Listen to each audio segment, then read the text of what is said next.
"Send the receipt to his wife," Savannah Blake said, and the diamond necklace caught the light like it had been waiting all its life to become a weapon. The private salon inside Cross Atelier was quiet in the way only expensive places could be quiet, with cream marble floors, champagne-colored walls, and glass cases glowing beneath soft white lights. Outside, Manhattan traffic moved below the second-story windows in thin silver lines, but inside, every sound felt polished. The click of Savannah's heels, the whisper of velvet trays, the soft slide of a black card across glass. She was 28, blonde, pretty in a way that expected doors to open before she touched them. And that afternoon she had walked in wearing Grant Hart's confidence like perfume. The sales associate, a careful woman named Claire, placed a necklace on black velvet with both hands. It was a waterfall of white diamonds set in platinum, delicate enough to look graceful, heavy enough to announce money from across a room. "This piece is $280,000, Claire said, her voice professionally calm. Savannah did not blink. She lifted the necklace with 2 fingers, held it against her collarbone, and looked at herself in the mirror as if she were trying on a future someone else had earned. "Perfect," she whispered. Then she looked down at the card Grant had given her that morning, the black metal card he had pressed into her palm before leaving his office on Madison Avenue. He had smiled when he said, "Get whatever makes you feel celebrated." Savannah had heard something else beneath it. She had heard, "You matter more now." She had heard, "She is old news." So when Claire asked whose name should appear on the client profile, Savannah tilted her chin and smiled with the kind of sweetness that left a bruise. "Mrs. Hart," she said. Claire's fingers paused above the tablet for less than a second. Not long enough to accuse, just long enough to remember. "And should we send the receipt to the billing address on file?" Savannah turned back to the mirror. The diamonds rested against her skin like frozen sparks. "Yes," she said. "Send it to his wife. She should know what losing looks like." The words did not echo. They sank. Somewhere above the counter, a tiny security camera recorded the moment without judgment. The tablet accepted the signature. The printer released a receipt with a soft mechanical sigh. Savannah signed the name Evelyn Hart in a looping hand that was almost pretty, almost convincing, almost legal. Then she took a selfie in the mirror, angling the necklace toward the light, careful to catch the Cross Atelier logo behind her shoulder. She sent it from Grant's phone, because cruelty always felt braver when it borrowed a man's permission. Across town, in a limestone townhouse on the Upper East Side, Evelyn Hart was setting 2 plates on a dining table for an anniversary dinner Grant had not yet bothered to come home for. She wore a simple ivory blouse, her hair pinned low, her wedding ring catching the candlelight in a quiet band of gold. When her phone lit up, she dried her hands on a linen towel before looking. The photo opened first. Savannah smiling. Savannah glowing. Savannah wearing diamonds bought under a name she had no right to touch. Then came the receipt from Cross Atelier, addressed to Mrs. Evelyn Hart, followed by 1 sentence typed from Grant's number. She wanted something beautiful. Evelyn stared at the screen for a long, still moment. The candles moved. The soup cooled. In the hallway, the old grandfather clock marked the hour with a sound so soft it felt almost merciful. She did not drop the phone. She did not scream his name. She did not call the store, or Savannah, or the man who had confused access with ownership. Instead, Evelyn placed the phone beside the untouched plate, walked into Grant's study, and unlocked the lower drawer of the mahogany desk. Inside was a blue leather folder Grant had not opened in 6 years. He had signed everything back then, smiling through the pages, too impatient to read the clauses his wife had written to save his company from men exactly like him. Evelyn opened the folder to the luxury credit authorization agreement, traced 1 line with her fingertip, and finally allowed herself the smallest smile. Grant Hart had given his mistress a necklace, but he had forgotten who owned the account. Grant came home at 9:43, late enough for the candles to have burned down into shallow pools of wax, but not late enough to look ashamed. The front door opened with the soft click of custom brass hardware, and the smell of cold air, expensive cologne, and rain from Park Avenue followed him into the townhouse. Evelyn was still sitting at the dining table. The soup had gone untouched. The wine had not been poured. Across from her, his empty plate waited beneath the chandelier like a quiet accusation. Grant loosened his tie as he walked in, glanced at the table, then at her face, searching for tears because tears were easier for him than silence. "You did not have to wait up," he said. Evelyn looked at him for one measured second, then placed the printed receipt from Cross Atelier beside his plate. The black ink looked sharper under the candlelight. $280,000.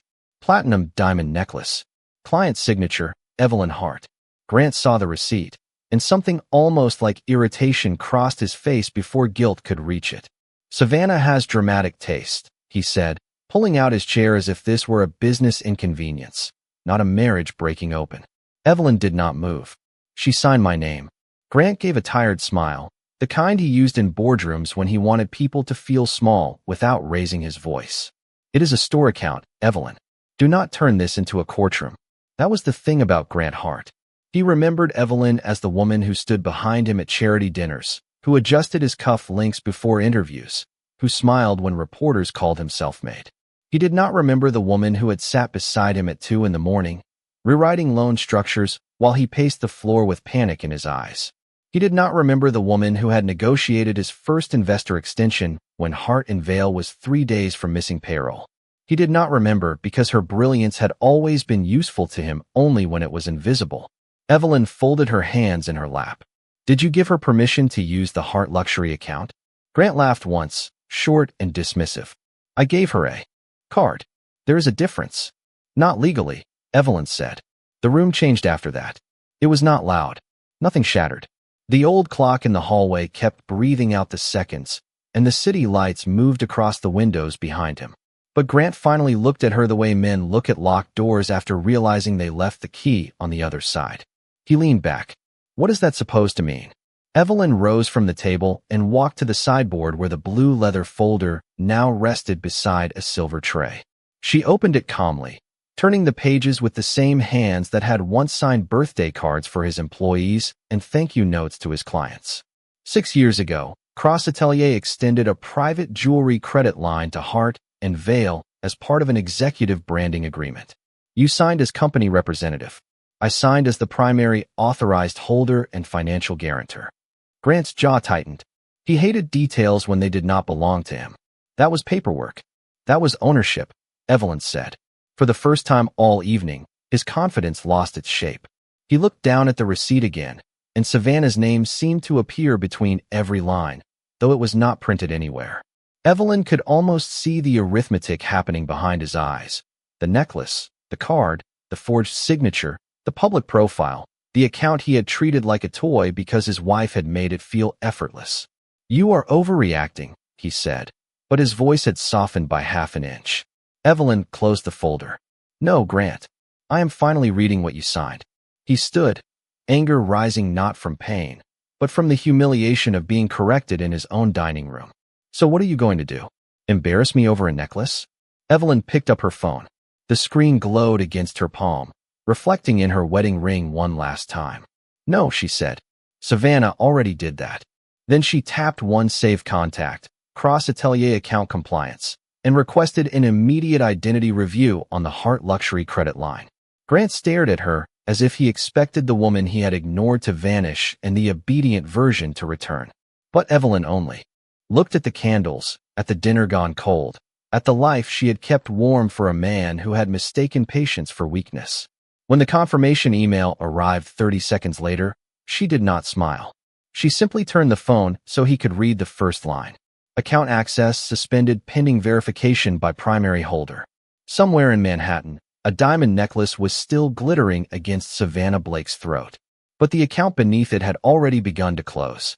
By midnight, the townhouse had gone quiet enough for Evelyn to hear the city breathing beyond the glass. Grant had left the dining room after the confirmation email appeared, taking his anger upstairs like luggage he did not know where to set down. He made 2 phone calls behind the closed bedroom door, first to Savannah, then to someone at his office, both in the low, clipped voice he used when he still believed volume could be replaced by importance. Evelyn did not follow him. She cleared the untouched dinner herself, not because she was still playing the role of a dutiful wife, but because she wanted one clean table in a house full of dirty truths. She poured the cold soup down the sink, wrapped the steak in foil for no one, and placed the 2 silver forks back in the drawer with slow, precise movements. Every small domestic sound felt like a final signature. For years, this had been her talent, making broken things appear graceful before guests arrived. She had learned to smile through late nights, unexplained receipts, sudden business trips to Miami, and the strange perfume that sometimes lingered on Grant's cashmere coat. She had learned to accept silence because silence was cheaper than scandal. But tonight was different. Tonight, Savannah had not only crossed into the marriage, she had signed Evelyn's name. And somehow, that insult felt cleaner than the others because it gave Evelyn something solid to hold. Not suspicion, not heartbreak, evidence. In the study, the blue leather folder lay open beneath the desk lamp. Evelyn sat in Grant's chair for the first time in months, though the chair had once been hers before he decided the room looked more masculine with his awards on the wall. She opened her laptop and began to move through the old architecture of their life. Executive credit lines, private club memberships, art advisory accounts, luxury vendor agreements, the yacht lease out of Newport, the charity gala sponsorships that had always used her family contacts, and his last name. One by one, the pages revealed the same quiet truth. Grant had enjoyed the appearance of ownership. Evelyn had maintained the structure beneath it. Her signature was everywhere he had stopped looking. At 1:15 in the morning, an email arrived from Claire at Cross Atelier, polite and careful, requesting confirmation regarding a disputed transaction and a possible identity misuse concern. Attached were the receipt, the client profile, and a still image from the salon camera. Savannah stood at the mirror, smiling in diamonds, with Evelyn's name on the digital pad below her hand. Evelyn studied the image for a long moment. She expected pain to rise. Instead, there was a strange calm, almost cold, almost merciful. Savannah looked less like a rival than a woman posing inside a room she had not paid to enter. Evelyn replied with 3 sentences. She confirmed she had not authorized the transaction. She requested immediate suspension of the account pending review. She asked that all future communication be directed to her personal counsel. Then she attached the original agreement, highlighted the clause Grant had laughed off as paperwork, and copied the compliance director. The message sent with a soft chime. No thunder followed. No dramatic music. Just the pale light of the screen and the faint reflection of Evelyn's face in the dark window. She looked tired, yes, but not defeated. The woman staring back at her was not the abandoned wife Grant had expected to find at the table. She was the person who had built the walls, mapped the exits, and finally decided which doors would close. Upstairs, Grant's footsteps crossed the bedroom floor. Her phone buzzed with Savannah's name from an unknown number, then stopped. A second later, it buzzed again. Evelyn turned the phone face down without answering. There would be time for voices later. Tonight belonged to documents, signatures, and the quiet return of her own authority. She removed her wedding ring and placed it beside the laptop, not as an act of drama, but as a practical thing that no longer belonged on her hand. Then she opened a new folder on her desktop and named it Separation. At 2:02 in the morning, Cross Atelier sent one final notification. The Heart Luxury account was frozen. The necklace transaction was under review. Evelyn read the email once, closed the laptop, and stood. In the hallway mirror, the house behind her looked unchanged. Polished floors, framed photographs, flowers in a crystal vase. But something essential had shifted beneath the surface. Grant had chosen the woman who made him feel powerful. He had forgotten the woman who knew where the power actually lived. Morning arrived without apology, turning the townhouse windows pale blue and making every expensive surface look colder than it had the night before. Evelyn had slept for less than 3 hours, not in the bedroom beside Grant, but in the guest suite overlooking the small garden where bare branches tapped softly against the glass. When she opened her eyes, she did not feel rested. She felt clear. There was a difference. By 7:30, she had showered, pinned her hair into a low knot, and dressed in a camel wool coat over a cream dress that made her look less like a woman leaving a broken marriage and more like someone arriving at an appointment she had prepared for years ago. Grant was in the kitchen when she came downstairs, standing beside the espresso machine with his phone pressed to his ear, his voice low and strained. He stopped speaking when he saw her. For a second, his eyes moved to her left hand. The ring was gone. Evelyn poured herself coffee into a white porcelain cup and did not explain. She did not need to. "This has gone far enough," Grant said after ending the call. His shirt was still unbuttoned at the collar, and the confidence he usually wore in the morning had not settled correctly. Cross Atelier froze the entire account. Savannah was humiliated when she tried to confirm the matching earrings. Evelyn lifted the cup, but did not drink. She should not have been confirming anything. Grant exhaled sharply, as if her calm was more offensive than an argument. You are punishing me through a vendor relationship. Evelyn looked at him then, and there was no anger in her face. Only the kind of stillness that comes when someone finally stops asking to be understood. No, Grant. I am separating personal vanity from corporate liability. He blinked once. The words were familiar enough to frighten him. They belonged to boardrooms, to banks, to the hidden language that had built his life while he posed for magazine covers. Evelyn set the cup down. By noon, I will begin reviewing every account where my authorization protects your access. The art fund, the Newport lease, the executive travel line, the private club memberships. Anything connected to my signature will be verified. Grant stepped closer, lowering his voice like a man trying to pull curtains over a public window. You would really damage my reputation over this? Evelyn picked up her leather handbag from the counter. You damaged it when you allowed another woman to sign my name. She left before he could answer. Outside, the air was sharp, just above freezing, and the black car waiting at the curb reflected the morning light along its polished door. As it carried her south through Manhattan, Evelyn watched the city wake in layers. Delivery trucks along Lexington Avenue, steam rising from street grates, women in wool coats crossing against the signal with coffee in one hand, and entire lives hidden behind their eyes. For years, Evelyn had moved through this city as Grant Hart's wife, introduced at benefits as elegant, gracious, supportive.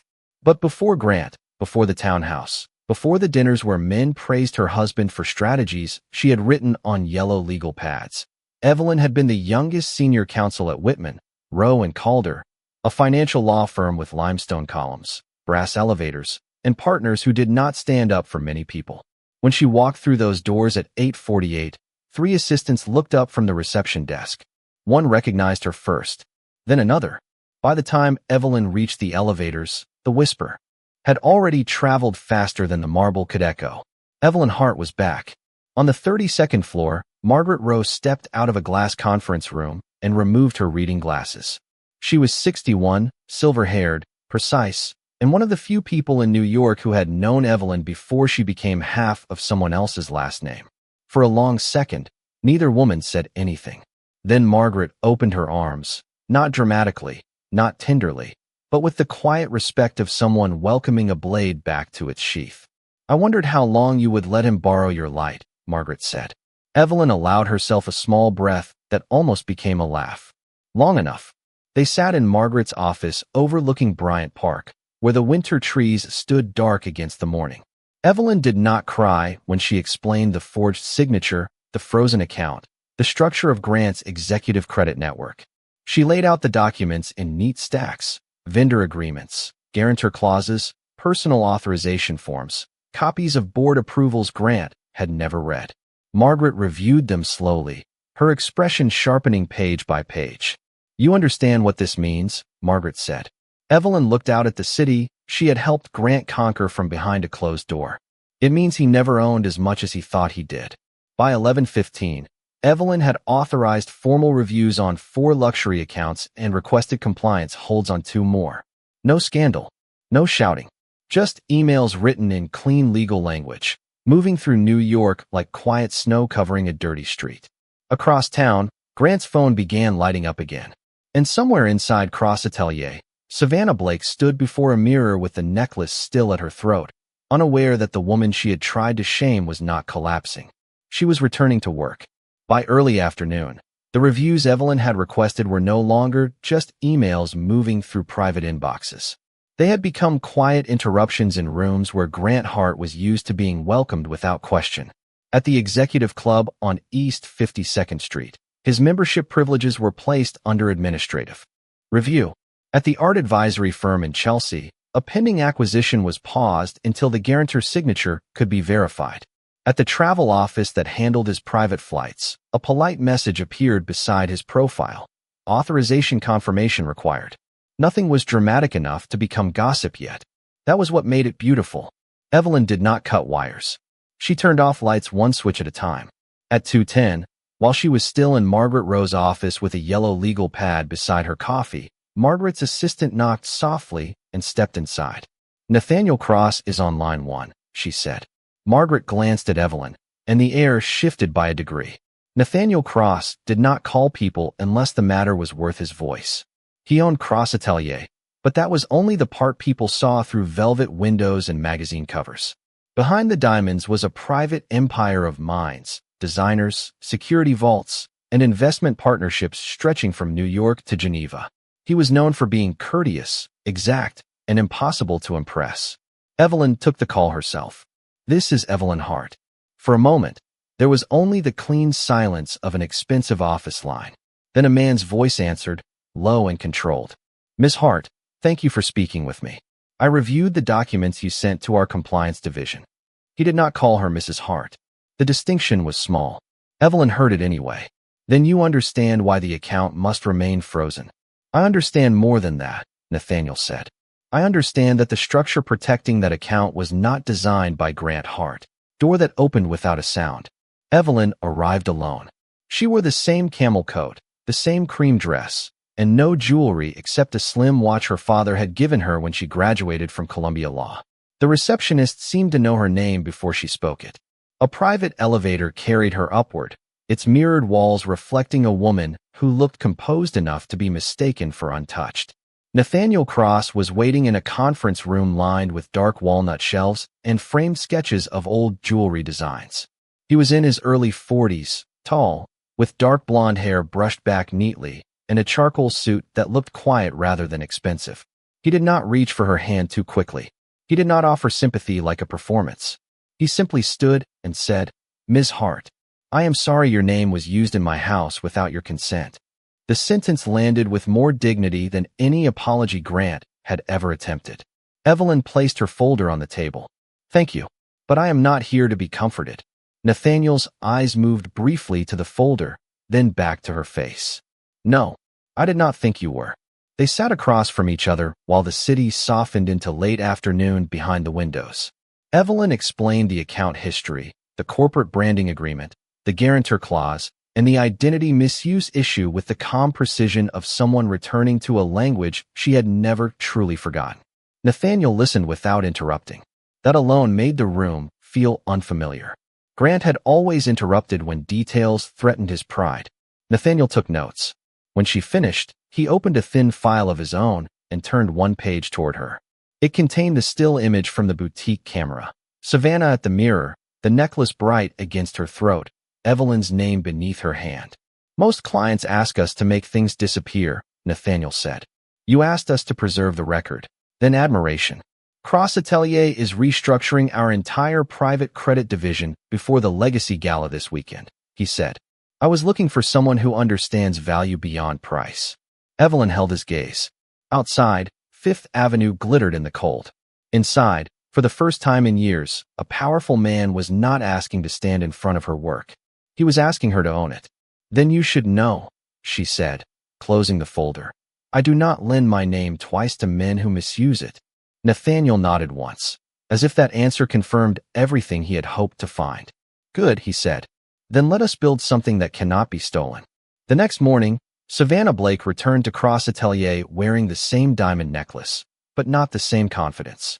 She had spent the night telling herself that the frozen account was a clerical mistake, some jealous little inconvenience Evelyn had created because quiet wives had no other way to be heard.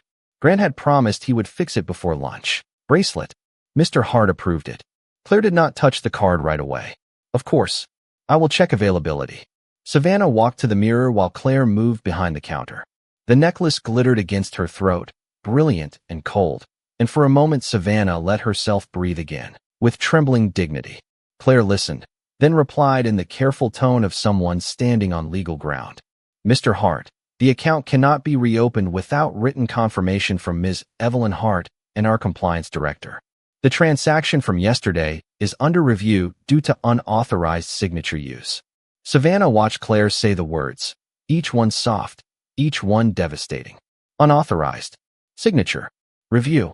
They sounded less like policy and more like doors closing down a marble hallway. Claire returned the phone. Grant was still speaking, but Savannah barely heard him. The older woman at the emerald case had stopped pretending not to listen. The man near the watches looked away too late. For the first time, Savannah understood that humiliation did not need raised voices. Sometimes it wore gloves, smiled politely, and declined your card in a room full of rich people. She unclipped the sample earring from her ear and placed it back on the velvet tray. The necklace at her throat suddenly felt heavier than $280,000. It felt borrowed. It felt recorded.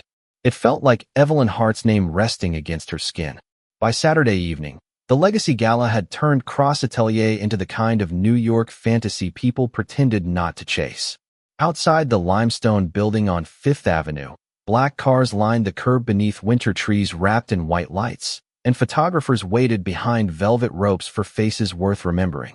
Inside, the private showroom had been transformed with ivory roses, mirrored tables, champagne towers, and glass cases glowing like captured stars.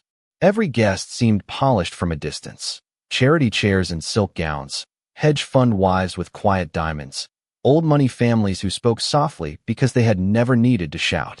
Grant Hart arrived at 8:15 with Savannah Blake on his arm, and he wore the expression of a man determined to turn a crack into a performance. His tuxedo was perfect. His smile was measured. His hand rested lightly at Savannah's back, not with tenderness, but with strategy. Savannah wore a silver gown and the necklace that had already become heavier than shame. She had wanted to leave it in its box after what happened at the boutique, but Grant had insisted. "You will wear it," he had said. "People only believe what they see." So she wore it, though the diamonds no longer felt like proof of winning. They felt like a receipt hanging at her throat. As they entered the main salon, a few heads turned. Some smiles appeared, thin as paper cuts. No one mentioned the frozen account, of course. In rooms like this, scandal did not arrive as noise. It arrived as timing, as silence, as the half-second before someone said your name too carefully. Grant greeted a banker near the bar with a laugh that came out too clean. He shook hands with a board member from the Museum Foundation. He introduced Savannah as if the introduction itself could erase the empty place where his wife should have been. Her wrist, and a pair of pearl earrings small enough to be overlooked by anyone who did not understand restraint. Isle with his expression locked in place. For decades, this house has understood that luxury is not simply what shines. It is what endures, what is protected, and what can be trusted when no one is watching. Evelyn stood below the stage, hands relaxed at her sides, her face calm beneath the white light. She looked neither proud nor wounded. She looked prepared. Nathaniel turned slightly toward her, and the room followed his gaze as if pulled by silk thread. This year, Cross Atelier is restructuring our private credit division and establishing the Cross Legacy Foundation, a new initiative dedicated to ethical ownership, women-led financial stewardship, and the preservation of family assets across generations. A soft murmur passed through the guests, the kind that meant donors were listening, bankers were calculating, and society women were already deciding who would matter tomorrow.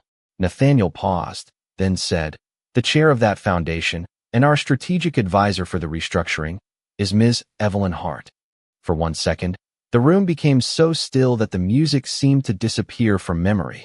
Then applause began near the front, careful at first, then warmer, spreading across the marble floor until it reached the corners where secrets usually hid. Evelyn walked toward the stage with a grace so quiet it felt impossible to interrupt. She did not look at Grant when she passed within 15 feet of him. She did not need to. His face had gone pale beneath the gala lighting. Savannah's fingers tightened around her glass until the crystal trembled slightly. The necklace at her throat caught every flash of applause like it was trying to defend itself. Evelyn reached the podium, and Nathaniel stepped aside, not behind her, not in front of her, but beside her, leaving the microphone fully hers. That detail did something to the room. It showed them the difference between a man who used a woman's name and a man who made room for it. Evelyn looked out across the guests. She saw Margaret Rowe near the aisle, chin lifted with quiet approval. She saw Claire at the edge of the showroom, tablet held against her waist. And then, finally, she saw Grant. He was staring at her with the startled resentment of someone who had found his own house. Keys no longer opened the door. Evelyn spoke gently. Thank you, Nathaniel. Cross Atelier has always understood craftsmanship. But tonight is also about responsibility. When a name is attached to an account, a trust, a company, or a family, that name is not decoration. It is consent. It is obligation. It is ownership. No one moved. Savannah looked down. The diamonds no longer seemed to sparkle. They seemed to testify. Evelyn continued. Over the past 48 hours, Cross Atelier has begun a review of certain private transactions connected to unauthorized account access and identity misuse. Because the matter is under formal review, details will remain confidential. Her eyes did not shift, but everyone in the room understood exactly where the sentence had landed. Grant's mouth tightened. He wanted to interrupt. Evelyn could see the impulse rise and die behind his teeth. He could not challenge her without inviting the room to ask why. Nathaniel stepped forward again, holding a slim black folder embossed with the Cross Atelier crest. As part of this restructuring, he said, Ms. Hart has also completed a strategic investment into our private client governance division, making her one of the principal stakeholders responsible for oversight of high-value account integrity. This time, the murmur was sharper. Stakeholder. Oversight. Integrity. The words moved through the crowd like polished knives, though no one had been cut in public. Savannah turned to Grant. You said she was just angry, she whispered. Grant did not answer. He was looking at Evelyn as if seeing all the years at once. The late nights, the contracts, the calls she took in other rooms, the clauses she warned him to respect. He had mistaken her silence for absence. Now her silence had become a title. Evelyn closed the folder on the podium and gave one small nod to the room. Value, she said, is not measured by who spends the fastest. It is measured by who remains trusted when the receipt is read. Applause came again, fuller this time, and Nathaniel offered his hand only long enough to help her step down from the stage. She accepted it with calm dignity, then released it at the bottom, standing on her own.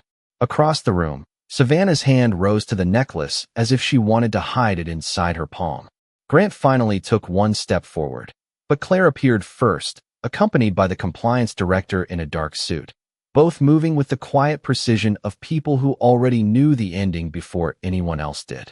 Claire reached Savannah first, not with judgment, but with a velvet-lined tray held in both hands. That made it worse. There was no scene, no raised voice, no dramatic accusation for Savannah to fight against. Only a woman in a black Cross Atelier suit standing beneath a chandelier, speaking gently enough for the front row to hear and softly enough for the rest of the room to lean in. Ms. Blake, Claire said, because the transaction remains under review, we are required to secure the necklace until ownership and authorization are confirmed. Savannah stared at the tray as if it had appeared from a dream she could not wake from. Around her, the gala continued to breathe in shallow, expensive silence. Someone set a glass down too carefully. Someone else turned away too late. Grant stepped forward, his face hard with the kind of anger that still believed it could purchase obedience. This is unnecessary, he said. The compliance director looked at him with professional calm. Mr. Hart, the account is frozen under primary holder review. We have already received written notice from counsel. The word counsel moved through Grant like winter air under a locked door. He looked at Evelyn then, really looked, and found no pleading there. No old softness waiting to be used. No wife standing in the shadow of his name. Evelyn stood beside Nathaniel Cross with her hands folded lightly in front of her, luminous and unreachable in white silk. She did not smile. She did not need to. Savannah's fingers rose to the clasp at the back of her neck. For a moment, she could not make them work.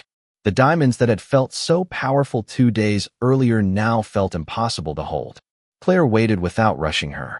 That patience turned the room into a mirror. Finally, Savannah unclasped the necklace. The stone slid from her throat into her palm, cold, bright, and suddenly meaningless. She placed it onto the velvet tray with a sound so small it somehow reached everyone. No one applauded. No one laughed. That was the mercy and the cruelty of it. Her humiliation was not entertainment. It was documentation. Grant moved toward Evelyn as Claire stepped away with the necklace. Evelyn, he said, lowering his voice into the tone he used when he wanted a private exit from a public failure. We should talk. She looked at him, and for 1 second the room around them seemed to disappear. The roses, the champagne, the chandeliers, the people who had once believed his version of their marriage because Evelyn had been too dignified to correct it. She remembered the young man he had been before money taught him to mistake loyalty for something permanent. She remembered signing the first lease for heart and veil with a hand that shook from hope, not fear. She remembered believing that building a life together meant both names would be protected inside it. Then she opened her small ivory clutch and removed a cream envelope. It was not thick. It did not need to be. Grant looked at it and understood before she spoke. The separation agreement has been filed, Evelyn said. Margaret Rowe will handle all communication from this point forward. Grant's expression broke, not into grief, but into disbelief. He had expected punishment, maybe anger, perhaps one final argument he could twist into proof that she had become unreasonable. He had not expected procedure. He had not expected elegance. He had not expected to be dismissed like a bad clause in a contract. "You are ending our marriage at a gala?" he asked. Evelyn's voice stayed quiet.